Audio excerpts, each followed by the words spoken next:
We're making great progress today, the 17th day of the month. We're going to verse 10, where it says, "A rebuke impresses a man to discernment more than 100 lashes a fool." Now, an old saying states, "A word to the wise is sufficient." How well do you take correction from others? And we talked about this earlier in the month of having a teachable spirit. How many people are close enough to you to deliver a meaningful rebuke? And it's not always, it's not always a rebuke about sin. It's a rebuke that you're not living in the fullness. You're not doing everything you can do with the gifts that God has given you.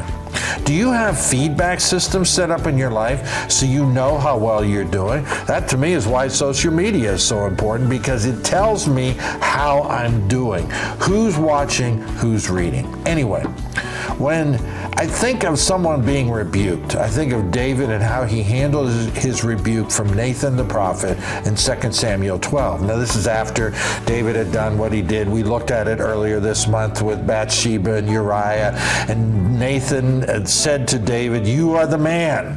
You're the one who did this wrong. This is what the Lord, the God of Israel, says. Why do you despise the word of the Lord by doing what is evil in his eyes? You struck down Uriah the Hittite with the sword and took his wife to be your own. You killed him with the sword of the Ammonites. Now, therefore, the sword will never depart from your house, because you despised me and took the wife of Uriah the Hittite to be your own."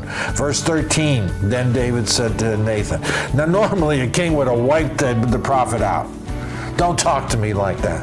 But not David. Verse 13, he said to Nathan, "I have sinned against the Lord."